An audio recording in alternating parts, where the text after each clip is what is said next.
नमस्कार दोस्तों। भुटिया ट्रेन की एक राज में स्वागत है आपका। आदित्य एक रहस्यमय ट्रेन में चढ़ता है जो काली ट्रेन के नाम से जानी जाती थी। इस ट्रेन में पहले भी लोग गायब हो चुके हैं। ट्रेन के भीतर एक बूढ़ी औरत और पुराने तस्वीर में स्टेशन पर खड़े लोग दिखाई देते हैं। ट्रेन अचानक से एक अनजान दिशा में भागने लगती है और आदित्य पर किसी अनजान शक्ति का साया मंडराने लगता है। आदित्य की आंखें के सामने अब वही बूढ़ी महिला फिर से प्रकट होती है। इस बार उसकी आंखें पूरी तरह सफेद हो चुकी है और उसकी धीमी लेकिन भयावह आवाज गूंजने लगती है। तुम्हें वापस जाने का कोई रास्ता नहीं मिलेगा। यह यात्रा अब तुम्हारी आखिरी यात्रा है।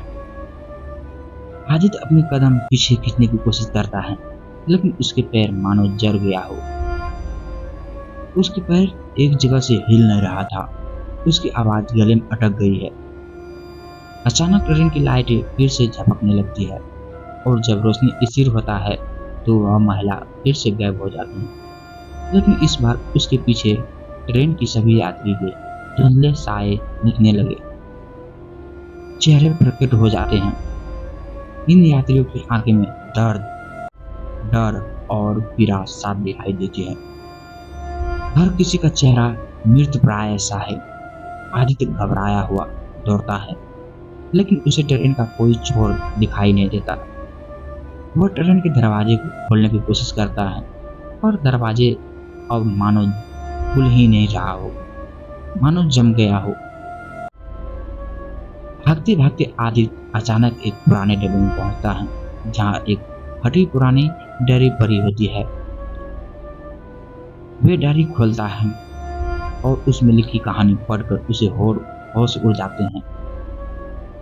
इस डायरी में लिखा था कि कई साल पहले इस ट्रेन में एक भीषण हादसा हुआ था।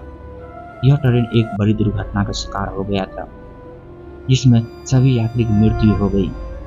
तब से यह ट्रेन आत्माओं की ट्रेन बन गई और जो भी इसमें चढ़ता है वह इसका हिस्सा बन जाता है, हमेशा के लिए। डायरी में आखिरी पन्ने पर लिखा था, अगर इस ट्रेन से बचना है तुम्हें सिंगल मैन को ढूंढना होगा। वही रास्ता है जो तुम्हें यहाँ से बाहर निकाल सकता। लेकिन उसे ढूंढना आसान नहीं होता। आदित्य के पास अब एक ही उम्मीद बची थी, सिंगल मैन। लेकिन कौन है ये सिंगल मैन और वो कहाँ मिलेगा? आदित्य के दिमाग में कई सवाल दौड़ रहे थे। तभी ट्रेन की स्पीड अचानक से बढ़ जाती है। ट्रेन के किनारे अब बड़े बड़े धुंधला से धब्बे, पहाड़ और उजागर जगहें दिखाई देने लगती है। आदित्य ट्रेन के आगे डिब्बे में दौड़ता है, जहां उसे एक घड़ी दिखाई देती है। यह घड़ी उल्टी दिशा में दौड़ रही थी। जैसे जैसे घड़ी का समय कम होता जा रहा था, ट्रेन की रफ्तार बढ़ती जा रही थी। आदित्य सोचा कि अगर वो सही समय पर सिंगल मैन को नहीं ढूंढा तो शायद वो हमेशा के लिए इस ट्रेन में फंस जाएगा। जैसे ही आदित्य अगले डब्बे की ओर बढ़ता है, उसे एक अजीब सी परछाई नजर आता है। यह परछाई ट्रेन के किसी कोने में छिपा हुआ था और उसकी चाल धीमी है लेकिन डरावनी थी। आदित्य साहस जुटाकर परछाई की तरफ बढ़ता है। क्या तुम सिंगल मैन हो? आदित्य ने कांपती हुई आवाज में पूछा। उस परछाई ने सिर उठाया और अपनी घबराई हुई आंखें से आदित्य की ओर देखा। मैं सिंगल मैन नहीं हूँ, लेकिन मैं जानता हूँ कि वह कहाँ है। परछाई ने धीमी रहस्यमय आवाज में कहा। आदित्य ने गहरी सांस ली और पूछा, मुझे वहां तक ले चलो।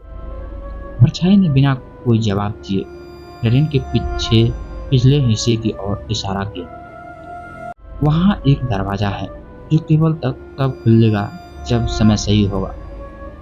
आदित्य अब उस रहस्यमय दरवाजे की ओर भागता है। दरवाजे पर एक अजीब सी चमक थी। दरवाजा धीरे धीरे खुलने लगता है। अंदर गहरी और अंधेरी सुरंग जैसी कोई जगह दिखाई देती है, जहां से हल्की हल्की आवाज आ रही थी। जैसे ही आदित्य दरवाजे के पास पहुंचा, वे सोचा कि क्या ये दरवाजा उसे सिंगल मैन तक ले जाएगा या फिर यह भी कोई और धोखा है।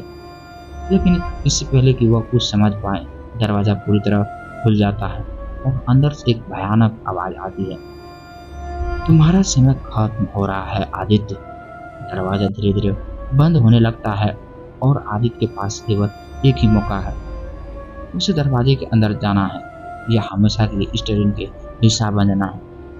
आखिर आदित्य उस रहस्यमय दरवाजे के भीतर जाएगा, क्या वे सिंगल मैन को ढूंढ पाएगा और उस दरवाजे उसे कहाँ ले जाएगी?